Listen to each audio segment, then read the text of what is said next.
Hello, I'm Sam Peterson, author of 2 books, Trunky, Transgender Junkie, and Sugar, a Memoir of Craving. I'm an old gay trans man with bad teeth, and I love knives. And I'm not here to rate them or show you the newest, the fastest, the wowest. I'm here to queerly share my queer love of knives with you. Hello. I want to talk about some bits and bobs that I picked up recently that you haven't seen yet. The first is the Pyrite Mini.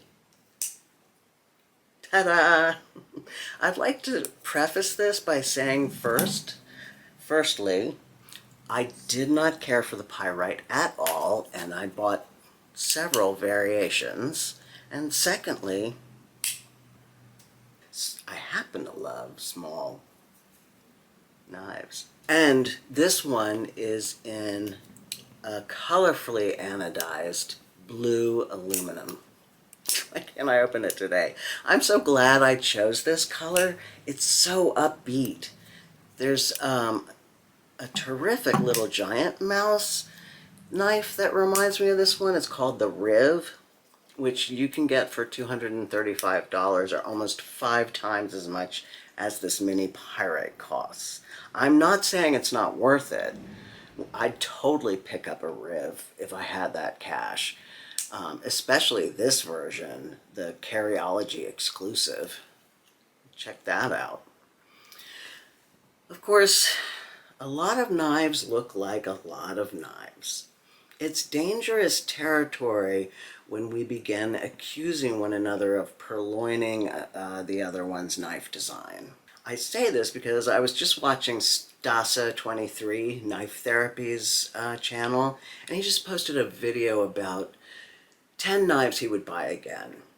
Some of them honestly look like the inbred siblings of the other. But this is his taste, and he readily admits a pull towards the same sort of knife.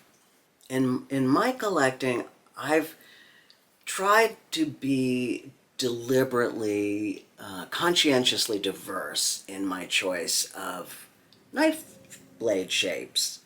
It's difficult because I too am drawn to the same knife over and over and over again. I have fairly conservative tastes in knife blades, as it turns out. But here are some blade shapes that rocked my world a little bit. Just a couple. The first being the Buccaneer. This is the Ferrum Forge and Caviso, or Drop, or whatever they want to call themselves, Buccaneer. I purposefully purchased this knife because of the blade shape.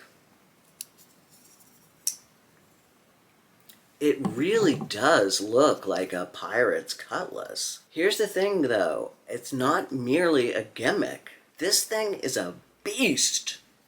It's so slicey and dicey, and that tip, it's ready for anything. I love this knife.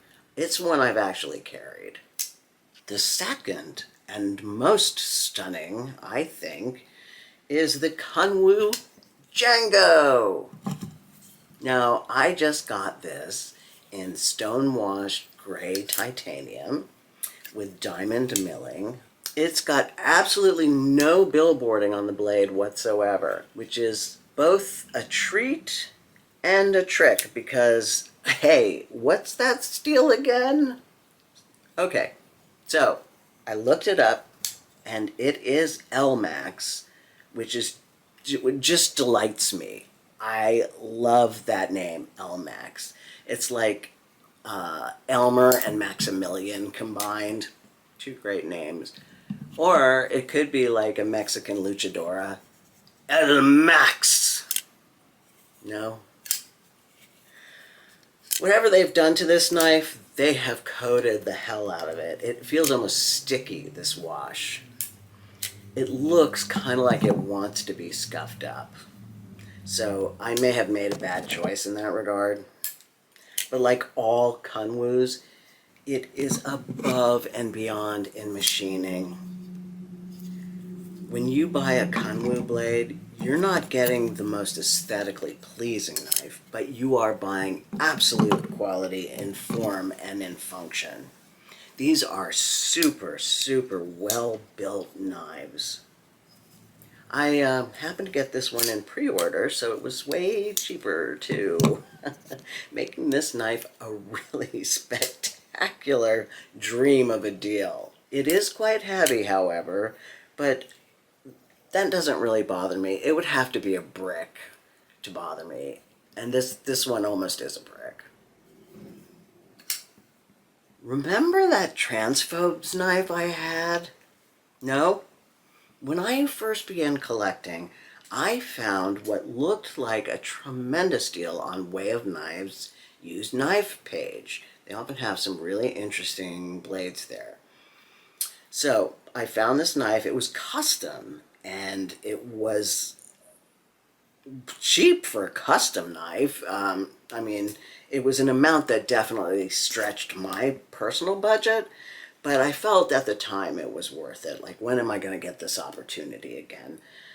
I felt like I would never see a custom knife of that quality for that money. And that part is probably true. It was a deal for a custom blade, for sure. However, once I got it, I did some reverse research, is that what they call it, on Facebook. I had looked up the maker. There wasn't any indication of provenance when I got the knife, so I wanted to make sure, you know, I wanted to contact him, actually, so I could ask him, hey, your knife? Yay? No? Yay, nay? So I hunted him down, and there I discovered a treasure trove of really revolting anti-trans posts. Enough for me to think, this guy's got a really strange obsession with trans people. You know what I mean? You know, we queer people always think it's not you spot it, you got it. It's you harass it, you got it. Wow. So, I had bought my knife from a raging transphobe.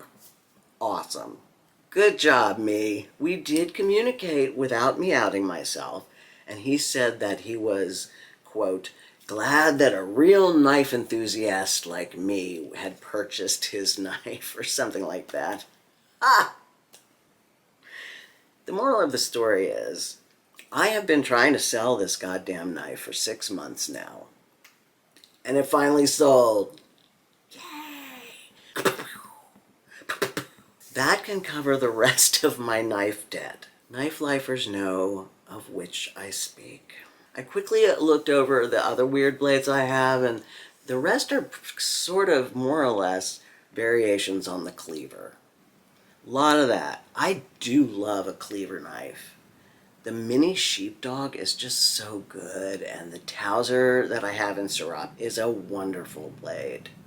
Speaking of wonderful blades, I love you. You're awesome. Happy high holiday. Trick or treat. See you next week.